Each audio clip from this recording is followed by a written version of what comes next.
आज मैं आपको ये क्वेश्चन 1 जो है ये सॉल्व करके बताऊंगी। और ये जो क्वेश्चन 1 है ये मैंने क्लास 9th की मैथ्स की ओसवाल सैम्पल पेपर की बुक से लिया हुआ है। ये ओसवाल सैम्पल पेपर की बुक है जिसमें सॉल्व्ड जो है जितने भी बोर्ड एग्जाम में क्वेश्चन आ चुके हैं उनके सॉल्व्ड पेपर्स इसमें दिए हुए हैं, ठीक है।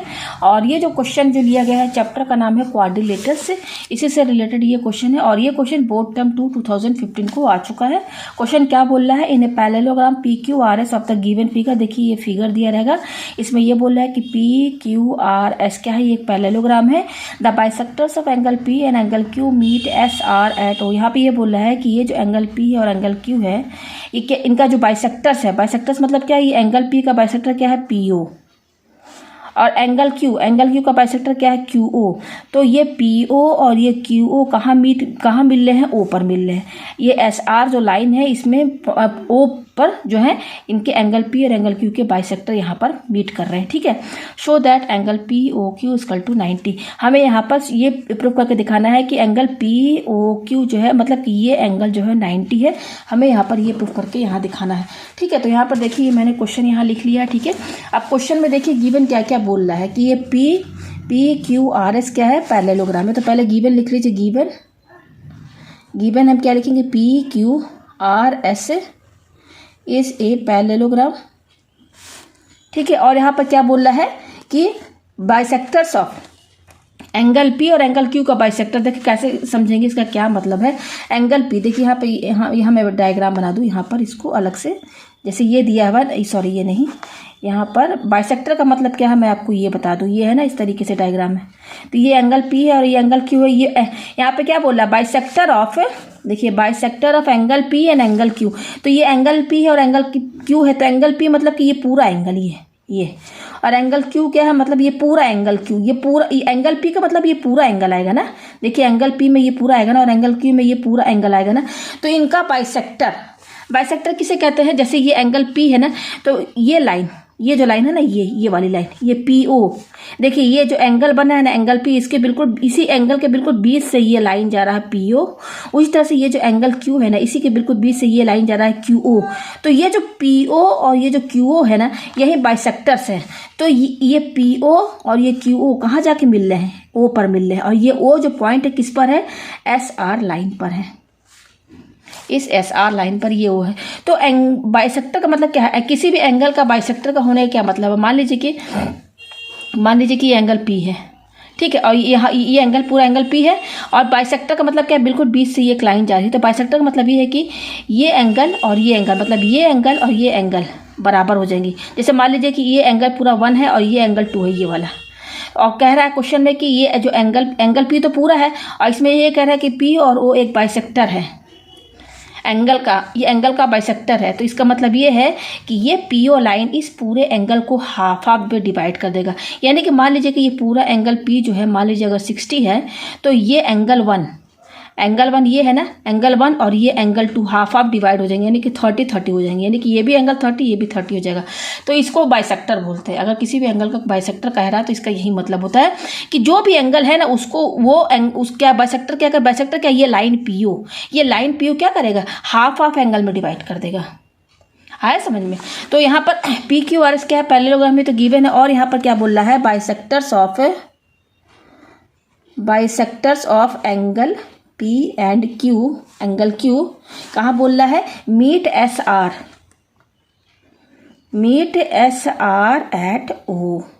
तो भाई ये पी ओ और ये क्यू ओ बाइसेक्टर ही तो है। ये एंगल पी का बाइसेक्टर ये पी ओ है और ये एंगल क्यू ये पूरा है, इसका बाइसेक्टर क्यू है। तो कहाँ मिल रहे हैं, ओ पर मिल रहे हैं। और ओ किस पर है, एस आर लाइन पर है। वही चीज़ यहाँ से देखिए वर्ड्स में लिख दिया है, bisector of angle P and angle Q meet S R at O. ये हो गया। अब हमें यहाँ पे प्रूफ क्या करना है, show that angle P O Q equal to 90 degree. हमें ये प्रूफ करना है कि ये एंगल जो है 90 बनना है, ये 90। देखिए यहाँ बना दिया है पी ओ क्यू, ये 90 हमें ये शो करके दिखाना है, ठीक है। तो चलिए क्वेश्चन को सॉल्व करते हैं। तो क्वेश्चन में जो गिवन दिया हुआ है ना उसी के हेल्प से कई चीज़ें सॉल्व हो जाती है। तो पहला गिवन है कि पी क्यू आर एस क्या है, पैरेललोग्राम है। तो चलिए अब हम प्रूफ करते हैं इसको। तो P Q R S is a parallelogram. ये कैसे हमें पता चला, ये गिवन है, क्वेश्चन में दिया हुआ है। तो इस तरह से ब्रैकेट में लिख देंगे गिवन, क्योंकि दिया हुआ है। अच्छा, पैरेललोग्राम की प्रॉपर्टी क्या होती है, P S parallel Q are, ये अपोजिट लाइन आपस में पैरेलल रहेंगे और ये अपोजिट लाइन जो आपस में पैरेलल रहेंगे। तो पी एस के पैरेलल क्यू आर रहेगा, P S parallel Q are and P Q parallel S R, यही होगा।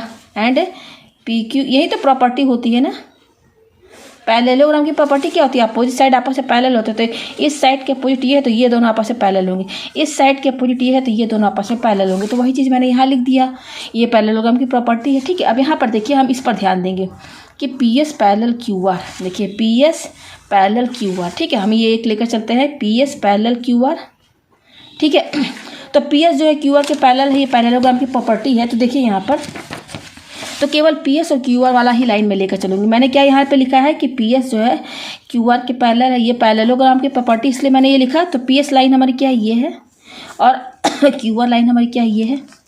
केवल मैं इतना ही बना के आपको कुछ समझाना चाह रही हूँ। ये पी एस हो गया और ये क्यू आर हो गया, ये दोनों लाइन आपस में पैरेलल है। और ये पी क्यू, देखिए पी क्यू मैं यहाँ पे बना रही हूँ, ये पी क्यू, ये लाइन पी क्यू। ठीक है, केवल मैं इतना बता रही हूँ, इतना ही मैंने इस पूरे डायग्राम में मैंने पी एस और आर की ये दो लाइन आपस में पैरेलल लिया है और ये पी क्यू लाइन मैंने यहाँ लिया। अब यहाँ से समझिए, ठीक है ना। अगर मैं ये, क्योंकि ये दोनों आप ये सब, ये पी एस हो गया, आर क्यू हो गया, पी क्यू सब लाइन है ना, तो मैं इसको और आगे तक बढ़ा सकती हूँ कि नहीं? जैसे डैश डैश करके मैंने बढ़ा दिया, चलिए उसी तरह से इस पी क्यू लाइन को भी मैंने बढ़ा दिया। ठीक है ना, तीनों लाइन के मैंने थोड़ा डैश डैश करके बढ़ा दिया। तो ये पी एस और आर क्यू आपस में पैरेलल लाइन है और ये दोनों आपस में पैरेलल है। कौन सा? पी एस और क्यू आर। और ये जो पी क्यू लाइन है, ये पी क्यू लाइन क्या कर रहा है? इन दोनों पैरेलल लाइन को कट कर रहा है।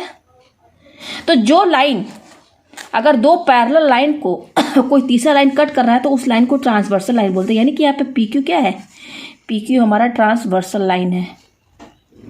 ट्रांसवर्सल लाइन हुआ ना भाई, ये पी एस और क्यू आर आपस में पैरेलल है और ये तीसरा लाइन पी क्यू इन दोनों पैरेलल को कट कर रहा है। तो ये जो कट कर रहा है ना, इसको कहते हैं ट्रांसवर्सल लाइन।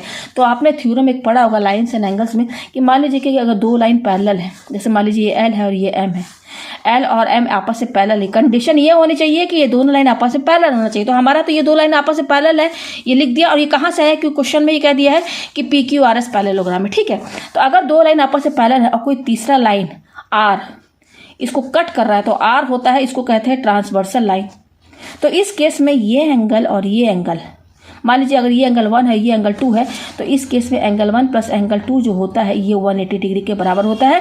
थ्योरम कौन सा है? Sum of the interior angles, sum of the interior angle is 180। ठीक है ना, ये दोनों क्या है? अंदर क्या है? Sum of the consecutive interior angles. इसके कंसेक्यूटिव क्यों बोला गया है? कि इस एंगल के बाद सीधे एंगल 2 आ रहा है, तो ये कंसेक्यूटिव हो गया। इसके बाद 2 आ रहा है, ये एंगल आ रहा है, इस एंगल के बाद ये एंगल आ रहा है, तो इन दोनों का सम 180 के बराबर होगा। थ्योरम क्या होगा? Sum of the consecutive interior angle is 180। ये कब होगा? जब दो लाइन आपस में पैरेलल हो और तीसरा कोई लाइन जो कि ट्रांसवर्सल लाइन है उसको कट करके जा रहा है, तब ये दोनों एंगल जो पैरेलल लाइन के अंदर है, इंटीरियर का मतलब क्या है कि ये दोनों पैरेलल लाइन के अंदर एंगल बन रहे हैं, तो इन दोनों का सम 180 के बराबर होगा। तो यहाँ पर भी वही चीज़ होगा, ये दोनों लाइन पैरेलल है और ये पी क्यू कट कर रहा है, तो इसका मतलब ये एंगल और ये एंगल, इन दोनों एंगल का सम 180 होगा ना, होगा कि नहीं? तो हम यहाँ पर क्या लिख सकते हैं? इसको इस तरीके से लिख सकते हैं, यानी कि ये एंगल, ये पूरा एंगल देखिए, ये यहाँ से अगर समझा जाए तो ये एंगल और ये एंगल, ये पूरे एंगल का सम 180 होगा ना। तो हम इसको कैसे लिखेंगे? एंगल पी, ये पूरा एंगल पी आएगा भाई, ये पूरा एंगल पी आएगा और ये एंगल क्यू आएगा, तो हम इसको लिख सकते हैं ना, angle P plus angle Q equal to 180 लिख सकते हैं कि नहीं? आ गया ना ये थ्योरम की हेल्प से। क्या लिखेंगे? Sum of the consecutive interior angles is 180। तो ये लिख दिया। क्या लिखा मैंने? Angle P plus angle Q equal to 180। ठीक है, अच्छा अब यहाँ पर देखिए एक चीज़ और कुछ समझना है। मैं यहाँ पे क्या करूँगी, ये जो एंगल है ना, ये पी ओ क्या है? पी ओ और ओ की बाइसेक्टर है, तो इतने एंगल को मैं 1 मान रही हूँ और इतने एंगल को मैं 2 मान रही हूँ। ये इतना एंगल 1 है, उसी तरह से मैं इतने एंगल को 3 मान रही हूँ और इतने एंगल को मैं 4 मान रही हूँ। देखिए यहाँ पर मैं बना दे रही हूँ, ये 3 है और ये 4 है। अगर नहीं समझ में आ रहा है तो मैं यहाँ पे और अच्छे से बना दूँ ताकि आपको कोई कन्फ्यूज़न ना हो। ये रहा, इस तरीके से है ना। ये P है, ये Q है, ये R है और ये S है और ये O है। तो मैंने इस एंगल को 1 माना है, इस एंगल को 2 माना है, इस एंगल को मैंने 3 माना है, इस एंगल को मैंने 4 माना। मान सकते हैं कि नहीं? मान सकते हैं ना। हमें यहाँ प्रूफ करना है कि ये 90 डिग्री है, ये हमें प्रूफ करना है। इसको यहाँ कुछ लिखिए मत, ठीक है? ये हो गया ना। अच्छा, ये angle P plus angle Q 180 आया, कैसे आपको पता चल गया? अब हम क्या करेंगे, इसको इक्वेशन फर्स्ट मान लेते हैं। अब हम क्या करेंगे कि इस इक्वेशन फर्स्ट में सबको LHS और RHS को अपॉन 2 से डिवाइड कर देंगे। Divide by 2 in equation first on both side, ठीक है? तो बोथ साइड, दोनों साइड में हम 2 से डिवाइड कर देंगे। 2 से डिवाइड करेंगे तो ये हो जाएगा एंगल P अपॉन 2 और ये क्या हो जाएगा एंगल Q अपॉन 2। उसी तरह से 180 को भी 2 से डिवाइड कर देंगे तो ये तो कट के यहाँ पर 90 आ जाएगा। यानी कि हमारे पास क्या आया, angle P upon 2 plus angle Q upon 2 equal to 90 degree आया। ये आ गया हमारे क्वेश्चन में बोला गया है given bisectors of angle P and angle Q meets SR at O, ठीक है? तो देखिए ये एंगल P है, एंगल Q, इनका बाइसेक्टर क्या है? और PO, ये PO जो है इस एंगल P का बाइसेक्टर है, QO जो है एंगल Q का बाइसेक्टर। तो यहाँ पे लिखिए PO and QO are the bisectors of angle P and angle Q। तो बाइसेक्टर हैं तो इसको मैंने आपको सब बता दिया कि ये तो पूरा एंगल P है और ये पूरा एंगल Q है। तो ये बाइसेक्टर PO और ये QO है। तो ये जो PO लाइन है इस एंगल को हाफ हाफ डिवाइड कर देगा बराबर से, यानी कि एंगल 1 और एंगल 2 बराबर हो जाए। अगर ये पूरा एंगल P 60 है तो ये एंगल 1 30 होगा, एंगल 2 भी 30 होगा, यानी कि दोनों एंगल आपस में बराबर हो जाएंगे। बाइसेक्टर का यही मतलब कि एंगल को बिल्कुल बीच से काटना है, हाफ ऑफ एंगल कर देना। तो एंगल 1 और एंगल 2 आपस में बराबर हो जाएंगे ना। तो एंगल 1 इक्वल टू एंगल 2 हुआ। उसी तरह से क्यों एंगल 1 इक्वल टू एंगल 2 क्यों हुआ? क्योंकि यहाँ ब्रैकेट में लिखिए PO इज द बाइसेक्टर, क्योंकि ये PO क्या है, बाइसेक्टर है। PO is the bisector of angle P, इसलिए यहाँ पे इसलिए ये दोनों बराबर हो गए। उसी तरह से ये एंगल 3 और एंगल 4 आपस में बराबर हो जाएंगे। एंगल 3 इक्वल टू एंगल 4, क्यों? क्योंकि ये जो QO है, QO is the bisector of angle Q। ये ब्रैकेट में इस तरह से लिख दिया और ये सब गिवन है, क्वेश्चन में ही बता दिया। तो अब देखिए यहाँ पर, अब हम यहाँ पर क्या लिख सकते हैं? ये जो पूरा एंगल P है, अगर हम इसको लिखना चाहे दूसरे तरीके से, एंगल P, ये जो एंगल P है पूरा, ये पूरा एंगल P है ना, ये देखिए एंगल P में ये पूरा है। तो ये जो एंगल P है इसको हम एंगल 1 प्लस एंगल 2 लिख सकते हैं कि नहीं? लिख सकते हैं कि नहीं भाई? एंगल P क्या है? एंगल 1 और एंगल 2 का सम ही तो है। यहाँ लिख दिया। अच्छा, अब और इसको और कैसे लिख सकते हैं? ये एंगल 1 है, ऐसे ही रहने दीजिए, ठीक है? अंदर वाला जो ये एंगल 1 है, ठीक है? ये एंगल 1 है ना, एंगल 1। अच्छा, ये जो एंगल 2 है, इस एंगल 2 की जगह देखिए यहाँ पर एंगल 2 किसके बराबर है? एंगल 1 के बराबर है। तो इसको मैं इक्वेशन मान लीजिए सेकंड मान लेती हूँ, इसको मैं इक्वेशन थर्ड मान लेती हूँ, ठीक है? ये इस तरीके से। तो ये जो एंगल 2 इसकी जगह मैं एंगल 1 लिख सकती हूँ। तो ये हो जाएगा एंगल 1 और एंगल 1, 2 एंगल 1 हो जाएगा। कहाँ से? फ्रॉम सेकेंड, लिख दिया। तो एंगल P हमारे पास कितना है? 2 एंगल 1, और 2 और एंगल 1 के बीच में है इंटू का साइन। तो यहाँ से जो है एंगल 1 जो है कितना होगा? ये 2 जो है इंटू में इधर आएगा एंगल P से, तो डिवाइड में चला जाएगा। तो एंगल P, ये 2 कहाँ चला जाएगा? इसके डिवाइड में चला गया, ये आया, ठीक है?